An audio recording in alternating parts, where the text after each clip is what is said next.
En Primera de Reyes, capítulo 3, vamos a analizar y vamos a desarrollar una conferencia que se llama La sabiduría en la oración. La sabiduría en la oración.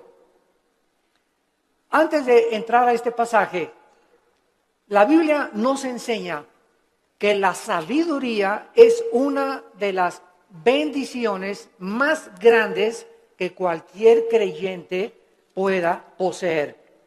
En Proverbios capítulo 3, Proverbios 3 del 13 al 18, escribió Salomón: dichoso el hombre o bienaventurado el hombre que haya la sabiduría. En otras palabras, hay que buscarla, porque para hallar tenemos que buscar. El que la encuentra y que obtiene la inteligencia, porque su ganancia, o sea, es mucho mejor ganar y tener sabiduría que toda la plata y que todo el oro que pudieras algún día amontonar. Más preciosa es que las piedras preciosas, y todo lo que puedes desear no se puede comparar con la sabiduría. Largura de días está en su mano derecha, en su izquierda riquezas y honra. Sus caminos son caminos deleitosos, todas sus veredas son paz. Ella es árbol de vida a los que de ella echan mano, y dichosos son los que la retienen. Siendo que la sabiduría es tan importante que el dinero, una vez yo le pregunté a Dios: oh Dios, ¿por qué dices que es más importante la sabiduría que el dinero? Porque la mayor parte de la gente diría: bueno, yo prefiero 1000 veces tener dinero que sabiduría. Y la respuesta la vamos a encontrar a través del desarrollo de esta conferencia, porque les voy a dar un adelanto. Si tú tienes dinero y no tienes sabiduría, el dinero que tienes lo vas a malgastar. Lo vas a usar en cosas y en vanidades ilusorias que se convierten en una maldición para tu vida. Escúchame muy bien. Personas que tienen dinero y no saben cómo usarlo, el dinero se convierte en una maldición para sus vidas. Pero si tú tienes sabiduría antes de tener dinero, cuando tengas dinero vas a saber cómo usarlo, dónde usarlo y a qué horas usarlo. Entonces, cuando nosotros tenemos sabiduría, antes que tener una carrera, antes que tener dinero, antes que casarnos, comenzamos a tener la capacidad de saber usar lo que Dios nos ha dado. La sabiduría tiene una definición que es la siguiente a los que la quieran apuntar. La sabiduría se puede definir como la capacidad o la habilidad para poder entender y discernir qué hacer, cómo hacerlo y cuándo hacerlo. Es la capacidad para poder entender y discernir qué hacer, cómo hacerlo y cuándo hacerlo. También podríamos decir que la sabiduría es la capacidad para saber aplicar el conocimiento. El conocimiento nos lo da la Biblia. Y muchos que me escuchan ya saben que dice la Biblia en Efesios 5, maridos, amen a vuestras mujeres. Eso dice la Biblia, ¿verdad? Y todos los varones dicen, amén, amén, amén. Sin embargo, si yo tengo ese conocimiento nada más intelectual, y en mi casa yo no soy una persona caballerosa con mi esposa, una persona que la respeta, una persona que tiene consideraciones con ella, una persona a la cual yo tengo que tratar como un vaso más frágil, si yo no pongo en práctica lo que yo conozco, no puedo tener sabiduría. La sabiduría entra a mi vida cuando practico lo que yo sé. Porque hay muchos de ustedes que conocen mucho de la Biblia tal vez, o mucho de teología, o que nos están escuchando por televisión, sin embargo, no viven lo que conocen. Dicen una cosa y hacen otra cosa. Y ahí es cuando la personalidad se comienza a desintegrar. Cuando nosotros decimos una cosa y hacemos otra cosa, nuestra mente se comienza a dividir. En la psicología se le llama esquizofrenia, que significa mente dividida. Antes de que se definiera la esquizofrenia, en Santiago capítulo 1, la Biblia decía hace 2000 años, el hombre de doble alma. Se tradujo el hombre de doble ánimo. La palabra griega es nepesh, que es alma, es inconstante en todos sus caminos. Una persona con la mente dividida no puede ser igual en el trabajo, ni en el autobús, ni en la tienda, ni en el supermercado, ni en la escuela, ni en su casa. Una tiene una personalidad con sus amigos, tiene otra personalidad en la iglesia, aquí llega a la iglesia con cara de San Anselmo o de Santa Rita de Casia. Tiene otra personalidad allá en su trabajo. Son personas que tienen 2 o 3 personalidades porque están desintegrados. Ante sus amigos son aquí, no, allá por aquí. En la iglesia aquí santo, santo, santo. En su familia son otra cosa. No son de una sola pieza, como decimos en México. Y Dios quiere que tú seas de una sola pieza. Que seas como eres aquí, allá, en la escuela, con tus amigos, a donde quiera que vayas. Y no lo eres porque no eres sabio, porque no tienes sabiduría. ¿Y por qué no tienes sabiduría? Porque no practicas lo que conoces. Ahora, ¿quién nos da esta sabiduría? La Biblia a través del Espíritu Santo. Porque la sabiduría no es amontonar conocimiento, como dicen en este mundo, esa persona es muy sabia, ganó el premio Nobel de Medicina, ganó el premio Nobel de Literatura, y se les consideran, o el científico Stephen Hawking en Inglaterra, que es el científico más grande ateo del mundo, lo considera una persona sabia. ¿A qué le llaman sabia a la gente? A los que tienen mucho conocimiento en determinado área académica. Pero la sabiduría de Dios es la capacidad para vivir, para ser papá, para educar a los hijos, para saber cómo educar a mi esposa, para tratar con el problema de mi hijo, para tratar con el problema de mi hija, para resolver los problemas en mi trabajo. Esta capacidad para resolver problemas en la Biblia se llama sabiduría. Porque hay mucha gente muy inteligente, con mucho conocimiento, sin que sepa cómo vivir. La persona que posee la sabiduría sabe distinguir entre el bien y entre el mal. Manifiesta una conducta responsable, sabe cómo actuar en diversas circunstancias, sabe cómo vestirse en diferentes circunstancias, sabe cómo usar el dinero y sabe cómo dirigir o gobernar una nación, una familia, una empresa y una iglesia. La sabiduría le da la capacidad a los gobernantes de tener un rumbo adecuado en la nación.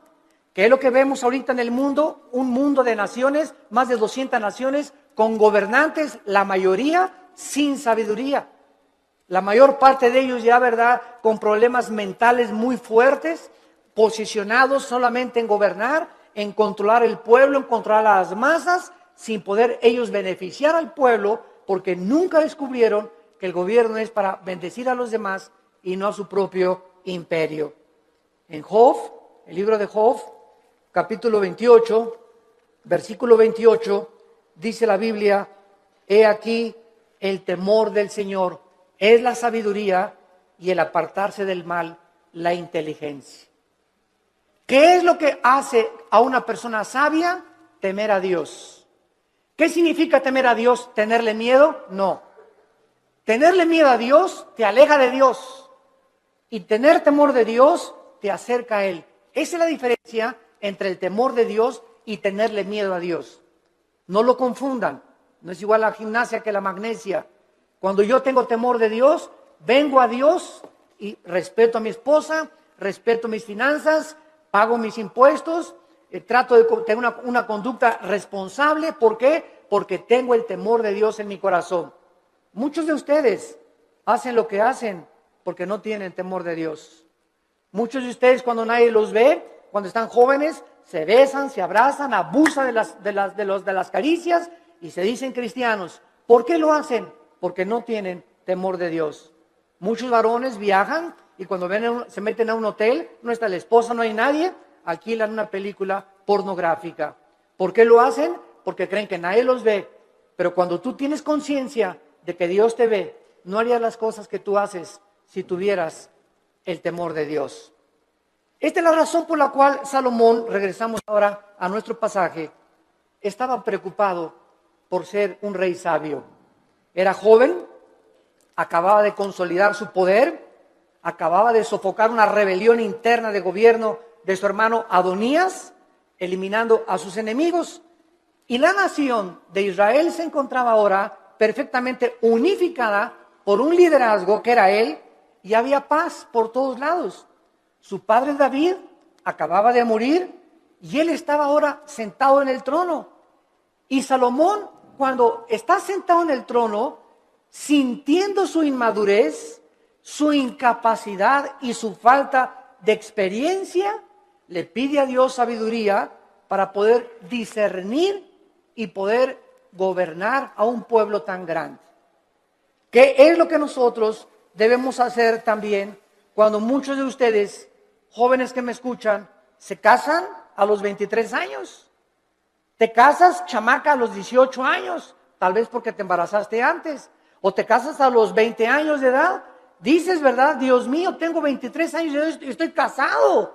Y ahora tengo que trabajar y voy a tener que tener sabiduría para educar a mi esposa, para saber qué empleo poder tener, para saber cómo educar a mis hijos. Dios mío, reconozco mi incapacidad. Señor, reconozco mi inmadurez. Oh, Dios mío, ayúdame. Y cuando nosotros tenemos esa actitud de reconocer, Padre, ahora mi negocio creció, las iglesias crecieron, ahora tengo más hijos. Señor, no sé cómo manejar esto. Para eso está Dios, para darnos la sabiduría, la capacidad de saber qué hacer.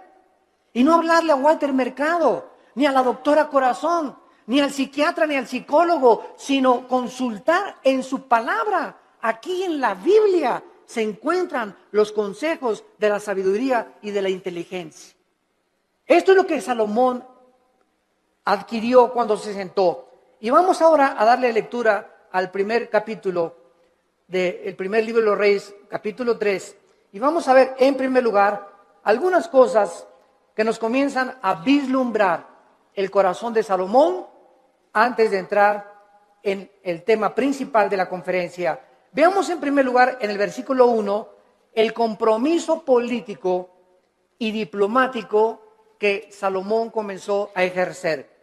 Salomón hizo parentesco con Faraón, rey de Egipto, pues tomó la hija de Faraón y la trajo a la ciudad de David. Entre tanto que acababa de edificar su casa y la casa de Jehová y los muros de Jerusalén alrededor.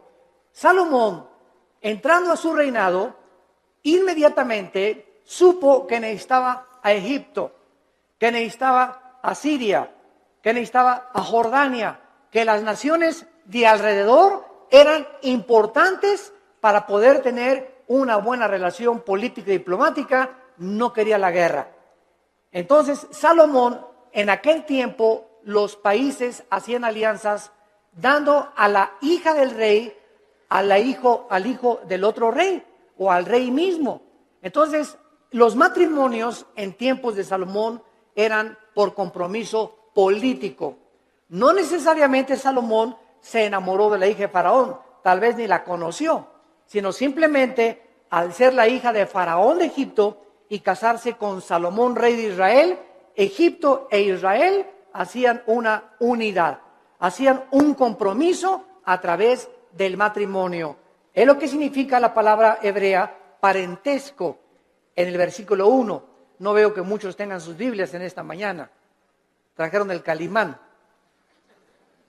La palabra parentesco es la palabra chatán en el hebreo. Chatán, que significa compromiso a través de un matrimonio político. Es la palabra que usaban para poder llevar a cabo los matrimonios políticos. Muy bien. Sin embargo, cuando Salomón adquiere el compromiso por política y diplomacia con la hija del faraón, Salomón estaba violando una ley que dice en el libro de Deuteronomio, capítulo 17, versículo 14. Deuteronomio 17, 14, que Dios había dado en el monte Sinaí a Moisés para los gobernantes.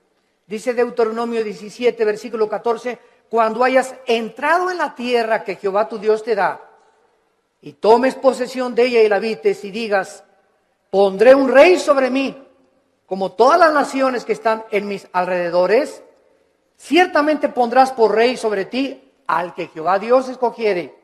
De entre tus hermanos pondrás rey sobre ti.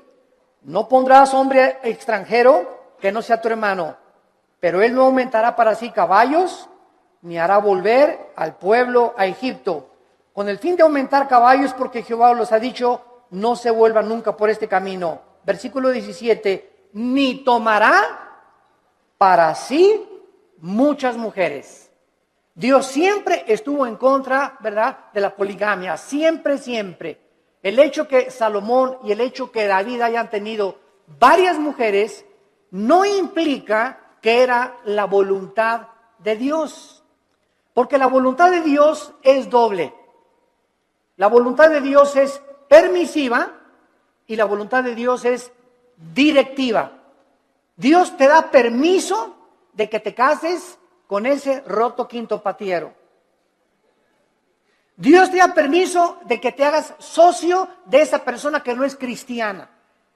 Pero no significa que al permitirte Dios que hagas lo que hagas, no significa que era su voluntad que te casaras con ese muchacho o con esa muchacha, porque lo hiciste encaprichado en hacer algo y Dios nos deja que nosotros recojamos las consecuencias de lo que hemos arado y de lo que hemos sembrado.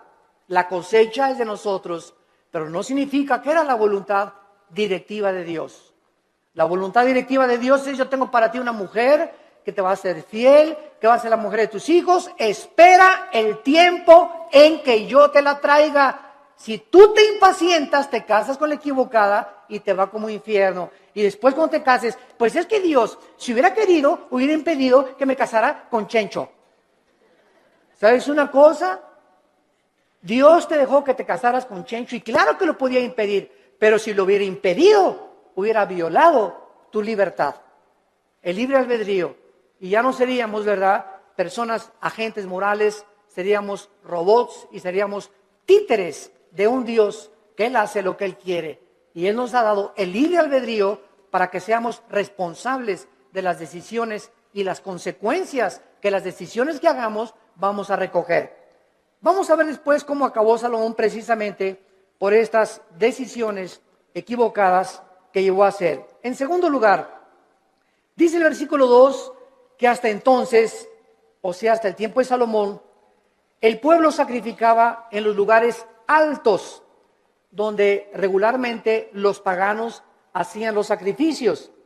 Y Dios nunca quiso que Israel sacrificara en los lugares altos, pero hasta que Salomón acabó el templo y se ofrecieron sacrificios en el lugar donde Dios quiso que se ofrecieran, Dios permitió que se llevaran a cabo sacrificios en los lugares altos. Dice el versículo 2, porque no había casa edificada al nombre de Jehová hasta aquellos tiempos. Salomón tenía una capacidad, en segundo lugar, como constructor. Si ustedes leen todo el primer libro de Reyes, es increíble la arquitectura, la hermosura de la decoración del templo de Salomón, de los cuadros que mandó traer. Tenía 12, su trono tenía leones de oro en las escaleras. Su trono donde Salomón se sentaba era de oro puro. Nunca ha habido, nunca en la historia, ni Bill Gates, ni el señor Slim, ni los Kennedy, ni los Rothschild, ni ningún millonario ha tenido el dinero que ha tenido y las riquezas del rey Salomón. Pero al mismo tiempo que Salomón ha tenido las riquezas inimaginables que cualquier persona haya podido alcanzar, ni los árabes tampoco, ni los sheiks en Arabia, Salomón al mismo tiempo, vamos a ver, era el hombre más sabio de toda la historia que ha existido. El hombre más sabio, imagínense, tenía millones de billones de riquezas y al mismo tiempo tenía la sabiduría que al final de su vida la hizo a un lado y pues ya es otro cantar, ¿verdad? Él se aparta de Dios, apostata y después regresa a Dios y escribe el libro de Eclesiastés, que es el compendio de sabiduría después de Proverbios más grande de toda la Biblia, el libro de Eclesiastés. Muy bien, ahora sí, vayamos a comenzar a analizar esta oración que Salomón, consciente de su inmadurez, comienza a hacerle a Dios. Dice el versículo 5, y se le apareció Jehová a Salomón en Gabaón. Se le apareció Jehová a Salomón en Gabaón. ¿A cuántos de ustedes se les ha aparecido Dios? Todos podemos decir, ¿verdad? A ninguno. Pero esto es una verdad parcial, porque cada vez que hables la Biblia, se te aparece Dios. Ya no tenemos manifestaciones visibles de Dios, ni audibles como en los tiempos antes en el Antiguo Testamento. Pero ahora nadie puede decir, bueno, si a mí se me aparecía Dios, ¿sabes una cosa? Ahora no solamente se le apareció Dios para decirle algunas cosas, sino que ahora tenemos todo el consejo de Dios en la Biblia. Todo lo que Dios tenga para decirnos ya se encuentra en la Biblia. Después de la Biblia no hay nada más que Dios nos tenga que decir. Por eso la Biblia es un libro sellado. El que le agregue algo a estas palabras o el que le quite algo a estas palabras, dice Apocalipsis capítulo 22, las maldiciones de este libro caerán sobre esa persona. Por eso cuando hoy oímos, ¿verdad?, que tantas cosas de profecías, y el Señor me dijo que iba a entrar una muchacha con vestido verde y vas a casar con ella. Y el Señor me dijo que de aquí de esta iglesia van a salir ríos de agua viva. Y el Señor dice que un avivamiento va a venir en Guatemala, o va a venir en España, etcétera, etcétera. ¿A quién le dijo eso el Señor? ¿Quién sabe? Tal vez cenó pizza en la noche a las 12 de la noche. Y comienzan a decir cosas que no están en la Biblia, que asumen que Dios dijo, pero Dios no lo dijo. Porque profetizar no es anunciar el futuro. Profetizar es comer esta palabra, y cuando hablas esta palabra. La persona que predica la palabra es un profeta. Un profeta no es una persona que dice, va a pasar esto o va a pasar aquello. Esos son adivinaciones. No confundas la profecía con la adivinación. Ahora, en el Antiguo Testamento había videntes. La palabra naví en el hebreo, que se les dio profecías del futuro. Todo lo que va a pasar ya está escrito en la Biblia. Cuídense cuando va a temblar en Toluca en febrero del 2011. Y el Señor me dijo que a las 10 de la mañana, cuídense, hermanos y hermanas en Cristo, de todas estas falsas profecías. A la luz y al testimonio. Si no es a la palabra de Dios, no les ha amanecido, dice el profeta Isaías. Entonces Salomón tiene la aparición de Dios en sueños y le dice, Dios es Salomón. Escuchen esto, versículo 5. Pide lo que quieras que yo te dé. Ni Santa Claus, ¿verdad? Ni Aladín y la lámpara maravillosa, cuando el genio se aparecía y le decía a Aladino, no, pídeme lo que quieras. Aquí estamos ante el Dios creador de los cielos y de la tierra. ¿Y qué vemos en primer lugar? Una invitación de Dios que Él nos hace, no solamente a Salomón, sino también a nosotros en el Nuevo Testamento. Clama a mí y te responderé, dice Jeremías 33:3. Y te enseñaré cosas grandes y ocultas que tú no conoces. Ahora, aquí inmediatamente podríamos asumir, si aparece Dios, pídeme lo que quieras, un Cadillac último modelo, Señor. Una casa allá por allá. Una mujer bellísima. Todas estas son las cosas que el mundo pediría cuando no tienen un corazón para Dios. Pero lo que hace Salomón es lo que nos va a enseñar, que Dios se agradó tanto de lo que le pidió Salomón, que Dios se lo dio. Entonces vamos a descubrir en esta mañana que cuando nosotros oramos conforme a la voluntad de Dios, Dios nos concede las peticiones que le hayamos hecho. Esta palabra que Dios usa para pedir, Saal, en el hebreo, se usa 8 veces en este solo capítulo. Y lo primero que vemos es el verdadero incentivo para orar. ¿Qué es lo que nos debe motivar para orar? Que al Dios que le estamos pidiendo es un Dios generoso. Toda buena dádiva y todo don procede del Padre de las luces, Santiago capítulo 1, en el cual no hay sombra ni variación alguna. Y el que tenga falta de sabiduría, Santiago capítulo 1, el que tenga falta de sabiduría, pídasela a Dios que se dará sobreabundantemente. Efesios 3:20, y aquel que es poderoso para hacer todas las cosas mucho más abundantemente de lo que le pedimos o ni siquiera nos imaginamos, según el poder que actúa en nosotros. Esto es muy importante porque mucha gente, yo he conocido que dicen, ay Señor, Señor, por favor, y creen que Dios está por allá lejísimos, ¿verdad? Y te pido, Señor, y gritan y se tiran y se revuelcan en el piso, etcétera, etcétera, y lloran. Y dice Efesios 3:20 que lo que le pedimos a Dios lo responde de acuerdo al poder que está afuera o adentro. ¿Perdón? Según el poder que actúa dentro de nosotros. Entonces, dentro de nosotros está el Espíritu Santo. Yo solo tengo que hincarme en el secreto de mi oración y entrar en comunión con Dios, y Él me está oyendo, Él está dentro de mí, y no tengo que buscar manifestaciones de Dios externas, porque el poder está dentro de mí. Y dentro de mí, si el Espíritu Santo, yo tengo una relación de compañerismo con Él y camino en santidad con Dios, lo que Dios me pone dentro de mí, me lo va a dar. Porque Dios se agrada cuando le pedimos conforme a su voluntad.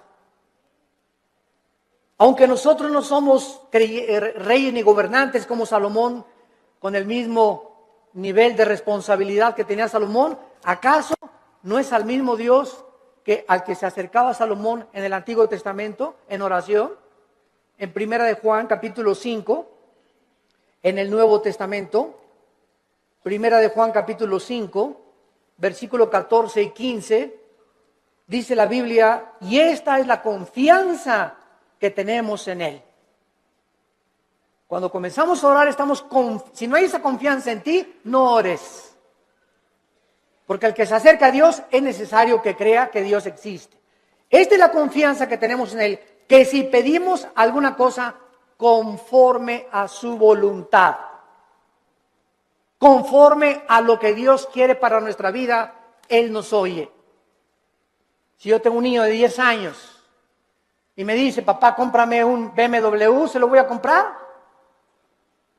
Ay, papá, no me quieres porque no me compras un reloj Rolex de oro.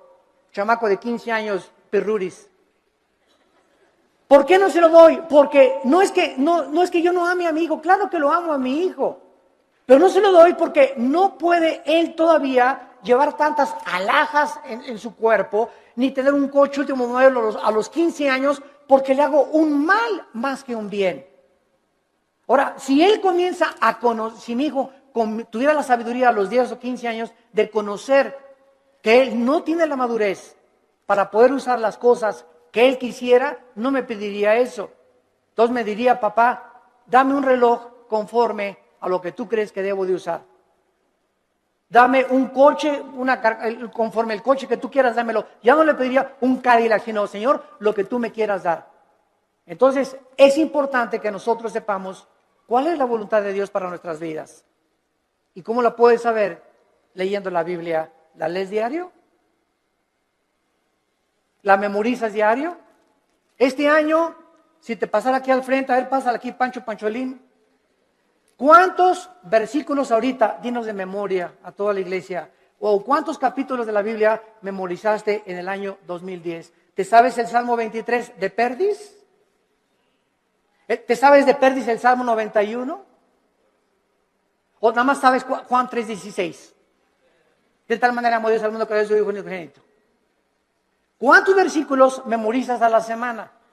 Si tú no memorizas la palabra de Dios no la puedes guardar en tu mente.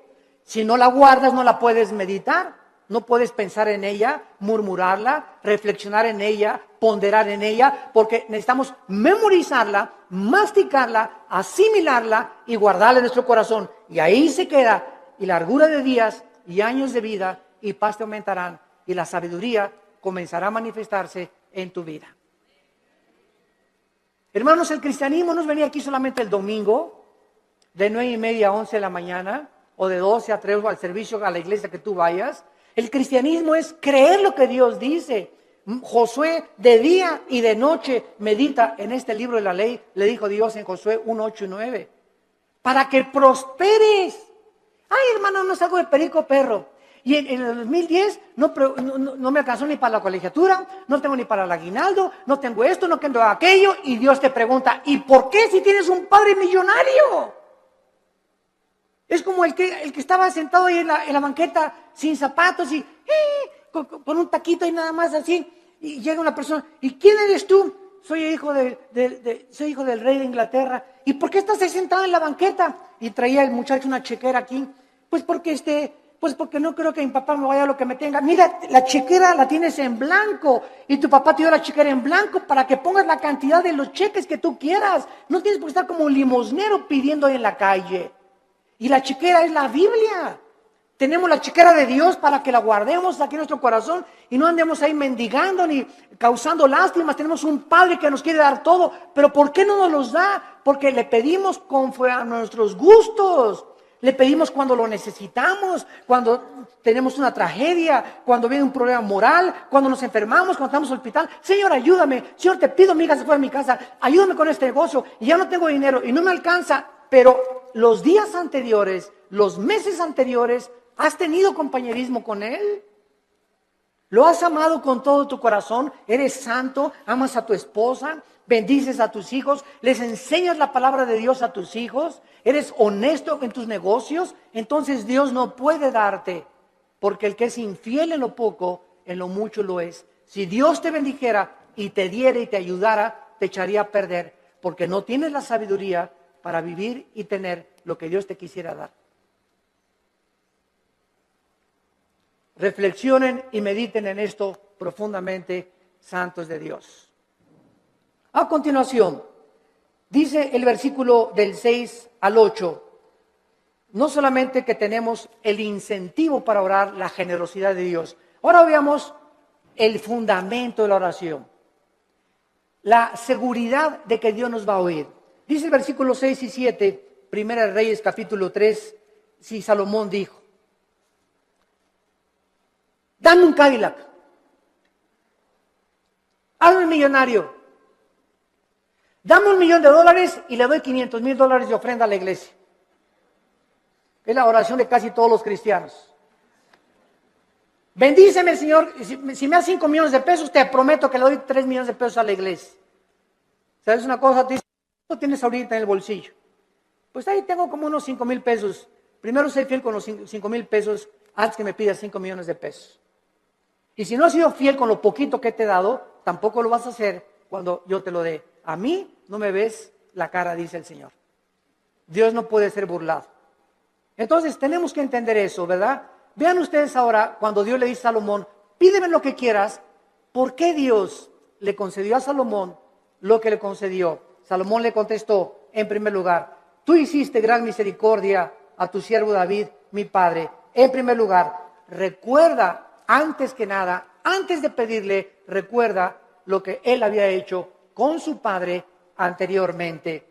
Dice a continuación, porque él anduvo delante de ti en verdad, en justicia y con rectitud de corazón para contigo. En segundo lugar, recuerda que su padre recibió de Dios lo que recibió porque David anduvo en integridad.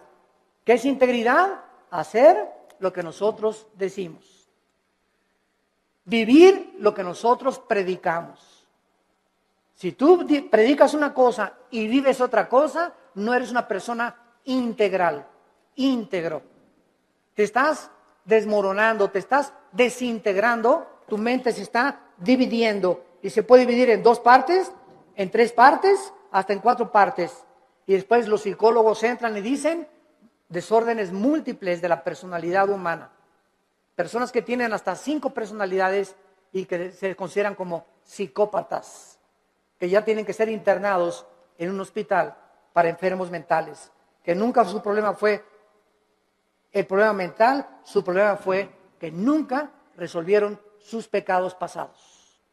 No quisieron oír la voz de Dios en sus corazones. En tercer lugar, dice David, y tú le has reservado esta tu gran misericordia en que le diste hijo que se sentase en su trono como sucede en este día. Salomón, antes de pedirle nada a Dios, recuerda que el hecho de que él esté sentado donde él está sentado como rey, no es porque él lo mereciera. Era inmaduro, no había hecho nada para Dios, estaba construyendo apenas el templo, sino que Salomón dice, yo estoy como estoy y yo estoy como rey de Israel porque tú hiciste un pacto con mi papá. Y por la misericordia que le tuviste a mi papá, yo estoy sentado aquí. Yo no merezco estar sentado aquí.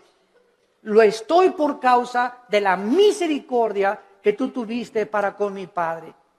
Y esto es algo muy importante porque muchos de ustedes están donde están por las oraciones de tu mamá, por las oraciones de tu padre, tal vez las oraciones de tu abuelo que tú no llegaste a conocer.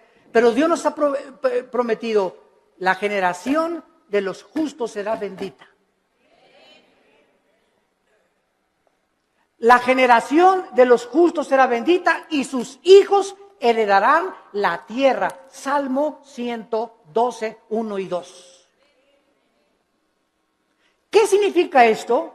Que aunque tengamos nosotros todavía hijos que vemos que no vienen al camino, yo conozco muchos grandes hombres de Dios, muchos misioneros que murieron y sus hijos no eran cristianos y se salvaron después de que se murieron los papás. Pero Dios cumplió su palabra. Entonces, el hecho que muramos y no alcancemos a ver a muchos de nosotros, a todos nuestros hijos salvos, no implica que Dios no va a cumplir su palabra. Dios va a cumplir su palabra. Y nuestros hijos son benditos. Y aunque ahorita pertenezcan muchos al diablo, Dios los va a arrebatar de sus garras. ¿Y sabes por qué? Por la misericordia que Él tiene con nosotros, sus padres, que caminamos con Él. Pero si tú no eres un padre que caminas con Dios, si tú no eres un padre fiel con Dios, si tú no caminas en santidad, estas promesas no pueden tener cumplimiento. La misericordia de Dios es sobre los que le temen y sobre de ellos hará conocer sus pactos.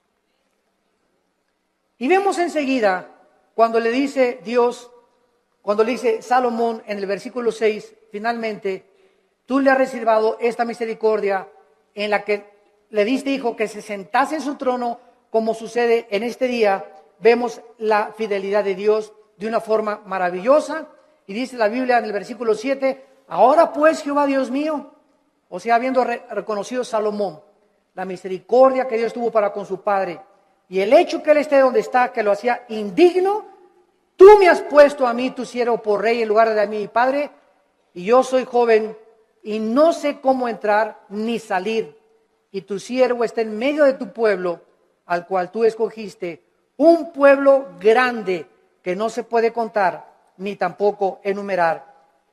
Salomón finalmente comienza a orar porque al recordar la misericordia con su padre, sabe que lo que Dios dice lo cumple. ¿Qué hace que nosotros oremos? La fidelidad de Dios. Dice en Efesios 3:20, y aquel que es poderoso para hacer las cosas mucho más abundantemente. Tú le pides a Dios algo, lo que Él te va a contestar es mucho más allá de lo que tú te imaginaste que te iba a contestar. Yo recuerdo, les conté hace algún tiempo, en 1977, 78, yo comencé a entrar al ministerio de tiempo completo. Yo trabajaba en un hotel en Acapulco, el hotel que es ahora el Emporio, creo, el Continental, estaba de gerente general del hotel. Y cuando entro en el 77, 78, me fui de misionero con unos misioneros norteamericanos, nos llevaron a la Sierra de Guerrero con la frontera con Oaxaca, Coajincunapa, la Costa Chica, la Costa Grande. Todo eso anduve 3 años de misionero. Y en toda esa época de misionero, pues llegaba a mi casa y Alan estaba chiquito y comíamos mangos, comíamos frutas, no teníamos para comer, porque me daban un cheque de $50 a la semana, o sea, $200 al mes, solamente no se alcanzaba para comer víveres. Vivíamos en un bungalito por pie de la cuesta en Acapulco, y lo único que teníamos en la casa era colchones, no teníamos estufa, no teníamos nada, una parrilla eléctrica. Ahí cocinábamos el pescado que yo iba a pescar, ¿verdad? Al mar. Entonces, durante todo ese tiempo, Dios me mostró su fidelidad. Nunca nos faltó pescado, nunca nos faltaron mangos en los árboles, ni tampoco manzanas, y peces. Aventaba el anzuelo y a las 2 o 3 horas agarraba 3 o 4 huachinangos y grandes peces, y comíamos ostras, y comíamos las cucarachas que se pegaban en las piedras. Me bajaba a bucear y las raspábamos así con limoncito, ¿verdad? Ricas así, y eso es lo que comíamos por 3 años. Hasta 1985 pasaron 8 o 9 años de mi ministerio, cuando por primera vez compramos un refrigerador. Compré una lavadora de esas que vendían en Salinas y Rocha, de esas que chun, chun, que hacen así, para acá y para atrás, haciendo, ya saben cuáles son, ¿verdad? Rum, rum, así es, las lavadoras antiguas. Pagué como 3 años en pagarla, y hasta el 85 me regalaron una camioneta combi usada con 80,000 kilómetros, y en esa nos transportábamos después de tantos años de caminar y conocer a Dios. Entonces, Dios es fiel, pero Dios no te da las cosas así.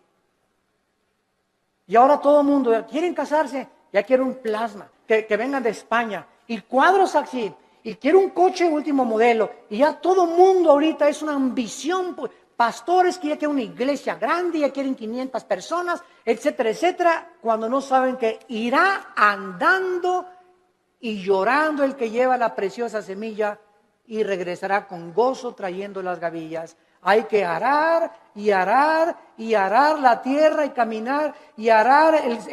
El ranchero va rompiendo la tierra, y primero aras, primero rompes, sudas lo que tú estás haciendo, y después ya vienes y siembras la semilla, y después viene la tercera fase, que es la cosecha. Tenemos que arar, tenemos que sembrar y tenemos que cosechar. Pero si tú no trabajas, si tú no aras y no siembras, ¿por qué esperas recoger? Entonces tú no vas a recoger nunca en la vida lo que nunca has sembrado, en lo que nunca has trabajado. ¿Quiénes son los que poblan las cárceles? Almoloya, el reclusorio, personas que creyeron que sin trabajar, sino quitándole el dinero o vendiendo algo rápido, droga, podían obtener ganancias inmediatas, y tarde o temprano acaban en esas cárceles. Porque la Biblia dice: ganarás el pan con el sudor de tu frente. Y todo lo que es fácil y lo que es barato no tiene la bendición de Dios. Dinero mal habido será maldecido. Es una ley inexorable espiritual. Salomón, pues, comienza a decirle a Dios: yo soy joven, no sé cómo levantarme, no sé cómo gobernar, no tengo la madurez, y quiero, por favor, Señor, versículo 7, que me des a mí, versículo 8, la capacidad para poder gobernar. Cuando Dios le dijo a Salomón: pídeme lo que quieras, Dios estaba probando el corazón de Salomón. Y cuando venimos en oración y le pedimos a Dios, de la abundancia de las palabras, de la abundancia del corazón, habla la boca. Lo que tú le pides a Dios denota y manifiesta lo que realmente quieres en tu corazón. Y vamos a ver el gran secreto de por qué Dios le contestó esta oración. En el versículo 7 y 8, Salomón reconoce que él no tiene la capacidad de gobernar un pueblo tan grande, ni numerarlo por tanta y grande multitud. Su principal capacidad, de la cual él comienza a reconocer, es que él necesitaba una cosa importante. Versículo 9, dale, es lo primero que Salomón le pide: dame un corazón entendido. Por favor, la palabra entendido es shama, que significa oír o escuchar. Vamos a ver, vamos por orden, esto es muy importante, síganme con cuidado. Dame un corazón que sepa escuchar a la gente. Es lo que significa entendido. Shama, viene de la palabra hebrea Shema. Cuando dicen en Deuteronomio 6, Shema Yisrael Adonai Elohim Adonai Echad, se tradujo, oye Israel, Jehová tu Dios, uno es. Shema, oye, Shama aquí es escuchar. Dame un corazón, Shama, que sepa escuchar. Ahora, dice el versículo 9, que sepa escuchar para juzgar a tu pueblo y para discernir entre lo bueno y lo malo. Vean ustedes con cuidado lo que Salomón está pidiéndole a Dios. Señor, permíteme presentarme ante tu pueblo, supongamos que ustedes son el pueblo de Dios, y un gobernante necesita oír, un pastor necesita, para dar consejería, oír, pero cuando nosotros oímos, y muchas veces lo que los gobernantes oyen del pueblo, no siempre es la verdad, ¿correcto? Porque ve una señora, y mi esposo esto y el otro, y bla, bla, bla, bla, y bla, bla, bla, bla, y el pastor o el cristiano que oye a la esposa y asume que la esposa tiene razón sin haber oído la otra parte, al esposo es una persona sin inteligencia ni tampoco discernimiento. Entonces, no creas todo lo que la gente te dice. Y ya supiste que fulano y tal, bla, bla, bla, bla, bla, bla, bla, bla. Y ya supiste que fulanita la vio la noche y bla, bla, bla, bla. Y ya viste lo que se dijo ese pastor que bla, bla, bla, bla, bla, bla. Ten mucho cuidado cuando tú oigas y asumas que lo que te están diciendo es verdad. Entonces, ¿qué necesitamos para saber si lo que nos están diciendo es verdad o no es verdad? Necesitamos discernimiento. Y el discernimiento es una capacidad que el Espíritu Santo da para poder distinguir entre el bien y entre el mal, entre la mentira y la falsedad, entre lo que es real y lo que no es real. Y esta capacidad no la da ningún libro, ninguna escuela, ningún seminario, Dios.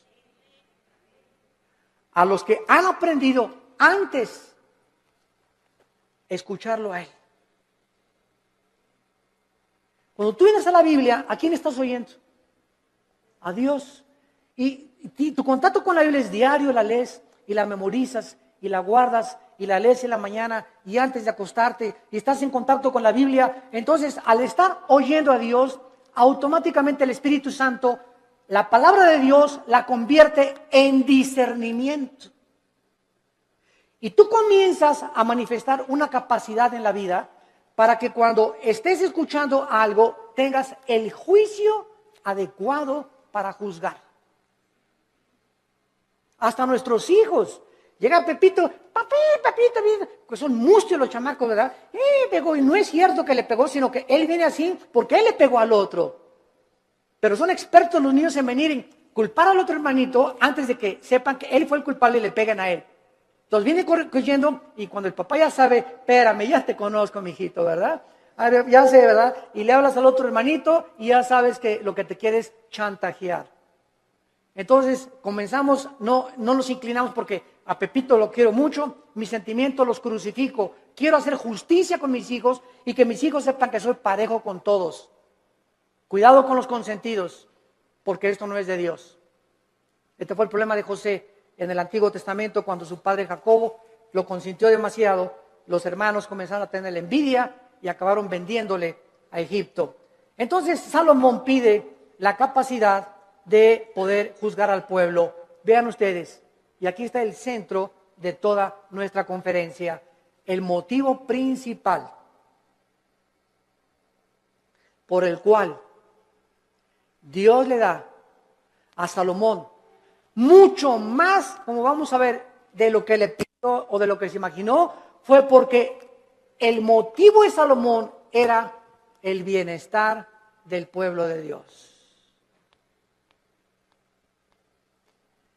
Mientras Dios vea que nosotros amamos a su pueblo, mientras Dios vea que tú amas a la gente, que tú amas a tus hermanos en Cristo, porque si no amas a tus hermanos en Cristo, ¿qué vas a acabar amando al vecino? Si entre nosotros no nos amamos, ¿cómo esperamos entonces atrevernos a pedirle algo a Dios? Si entre nosotros nos volteamos los cañones unos contra otros y nos atacamos unos a otros, y atacas a ese pastor, y atacas a ese hermano, y a ese coordinador, y ese decán, y ese seguridad afuera que me dijo que no me estacionara aquí, ¿y tú qué te crees que no sabes quién soy yo? Y tenemos esa actitud de siempre autoritarismo, y siempre soberbia, y siempre mis intereses, y yo, el rey del yo. ¿Cómo puedes entonces esperar tener sabiduría, inteligencia y discernimiento espiritual? Nunca lo tendrás. Porque Dios quiere que seamos humildes unos con otros, que nos perdonemos unos a otros, que nos aceptemos con todos nuestros defectos, unos a otros, que nos toleremos y nos aguantemos como Cristo nos perdonó y nos soportó en la cruz. Y si Dios me aguantó con todo el costal de barbaridades y de cochinadas y de pecados que yo traía y fueron puestos en la cruz, ahora me dice Dios, ve y tú haz lo mismo con los demás. Ama a mi pueblo, dice el Señor, porque por el amor que os tuviereis, el mundo sabrá que sois mis discípulos. Pero si estamos entre nosotros con celos y envidias y críticas y calumnias y maldiciones y esto y el otro y por aquí y por allá, es un pueblo carnal. Son los que se van a quedar en el desierto, nunca van a entrar a Canaán, nunca tendrán la bendición, nunca tendrán respuesta a sus oraciones, porque nunca quisieron morir a sí mismos. Nunca tendrán sabiduría. Navegarán siempre por diferentes aguas, como veletas en la vida, llevados por todos vientos de doctrina. Nunca tendrán el timón en sus manos, su vida, su barco, nunca tendrá curso, siempre irá donde va el viento. Como veletas, como veleros, sin un motor, sin sabiduría, sin convicciones, porque nunca amaron al pueblo de Dios. Amados, amémonos unos a otros. En 1 Corintios, en el Nuevo Testamento, para terminar, capítulo 12, ¿qué encontramos en Corintios 12, 13 y 14? 3 capítulos dedicados a los dones espirituales. El capítulo 12 pone el cimiento de los dones. El capítulo 14 explica qué son las lenguas. Y el capítulo 14 nos dice claramente, ¿verdad? El 14 nos dice que son las lenguas y el 13 nos dice qué es realmente lo que más le importa a Dios. El amor. Pero vean ustedes en 1 Corintios 12, versículo 4 al 7, la congruencia y la consistencia de la verdad de la Biblia. 1 Corintios 12, 4. Ahora bien, hay diversidad de dones, pero el Espíritu es el mismo. Hay diversidad de ministerios, el Señor es el mismo. Hay diversidad de operaciones, pero Dios que hace todas las cosas, todo es el mismo. Versículo 7, importantísimo. Pero a cada uno, a Pancho, a Carmelita, a Josué, a Pepe, a Carlos, o sea, no hay nadie de los que me están escuchando que sean cristianos que no tenga dones.